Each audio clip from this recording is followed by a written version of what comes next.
Cerita oleh Rin. Pagi itu seperti biasanya, Rita selalu memasak untuk makan malam. Seperti keluarga pada umumnya, Rita tugasnya adalah mengurus rumah sekaligus menjaga Rian, anak satu-satunya yang masih berumur 3 tahunan. Dek, Mama ke warung depan sebentar ya. Adek mainnya jangan dekat-dekat pintu sama jendela, kata Rita sambil menutup semua jendela dan pintu di lantai 2 rumah mereka. Setibanya kembali di rumah, alangkah terkejutnya Rita melihat anaknya Rian yang sedang duduk sembari menangis di lorong kecil lantai 1 rumah mereka. Adek, Rita berteriak histeris sambil berlari menuju Rian yang masih menangis. Mama, tadi adek diajak kakek-kakek main disuruh lompat dari atas jendela lantai 2. Tapi pas sudah mau sampai di bawah kakeknya malah lepasin adek, ujar Rian terbata-bata sambil menangis. Walaupun masih anak berumur 3 tahunan, tapi perkataan Rian sudah lumayan bisa dipahami. Sambil menggendong anaknya tersebut, Rita mencoba mengecek langsung ke lantai 2 rumah mereka. Perlahan dia menaiki tangga rumah yang memang terbuat dari kayu tersebut. Bulu kuduk Rita tiba-tiba berdiri. Kepalanya terasa membesar saat dirinya menjumpai pintu rumah lantai 2 yang dia kunci dari luar tadi, belum berubah sama sekali posisinya. Memberanikan diri membuka pintu untuk mengecek apa benar perkataan Rian perihal kakek-kakek tadi, namun tidak ada siapa-siapa. Semua tempat sudah dicek satu persatu oleh Rita, bahkan sampai kamar mandi diperiksanya. Akan tetapi, tetap saja tidak ditemukan sosok kakek-kakek yang dibicarakan Rian tadi. Dilihatnya kembali jendela yang terbuka, tempat di mana Rian melompat sampai ke lantai 1. Di luar akal pikir Rita, fakta bahwa anaknya bisa selamat dan tidak terluka sedikit pun setelah terjatuh dari ketinggian lantai 2 rumah mereka. Kecuali benar apa yang anaknya katakan kalau kakek itu seolah-olah mengajaknya bermain dan melepaskannya saat sudah mendekati dasar di lantai 1 rumah. Aku sangat yakin, Pak, pintu dan jendela semua sudah dikunci rapat sebelum pergi ke warung depan rumah, cerita Rita kepada Jack, suaminya setiba di rumah. Baiklah, Mah, besok aku cari tahu perihal rumah ini ke tetangga sekitar, ujar Jack menenangkan. Pemilik pertama rumah kita ini, menurut cerita tetangga yang sudah lama tinggal di kompleks ini, meninggalnya tragis karena dibunuh.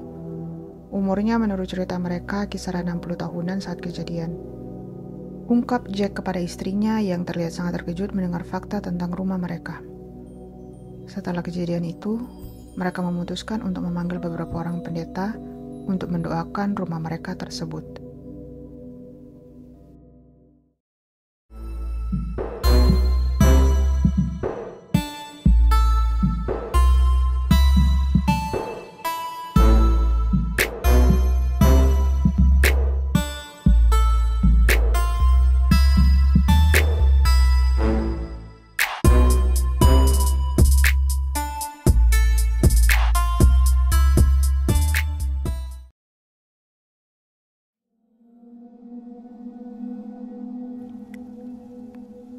Sudah hampir 1 minggu aku mulai masuk kuliah dan menempati kamar kosku saat ini.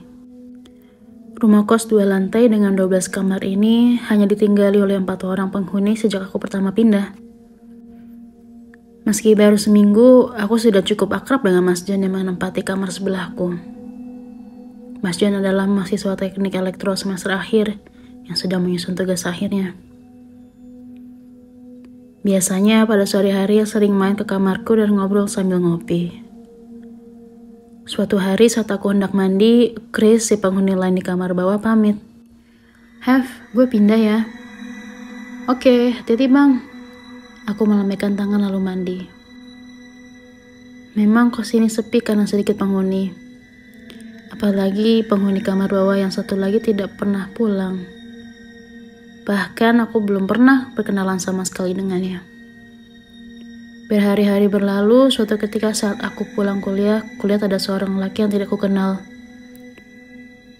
Ku dekati dia lalu bertanya, Mas, kamu yang tinggal di kamar itu? Iya, ini mau pindah tapi, aku Arif. Ia menyodorkan tangannya. Have, bantu aku pindahin barang sebentar, nanti ku traktir makan, kata Arif. Tentu saja aku tidak menolak. Setelah beres memindahkan beberapa barang ke mobil, kami menuju warung. Di warung itu Arif bertanya, aku gak berani ngomong ini di sana. Kamu yakin masih mau tinggal di kos itu? Kamu gak tahu ceritanya? Iya mas, aku sudah bayar 6 bulan. Sayang uangnya kalau pindah-pindah, jawabku. Ada apa emang? 2 bulan lalu ada mahasiswa yang gantung diri, kamar ujung atas, namanya Jono, katanya. Kalau kata teman sejurusannya, dia stres. Dapat dosen TA killer, terus diselingkuhin pacarnya pula, tambahnya. Selesai makan, Arif kemudian berdiri.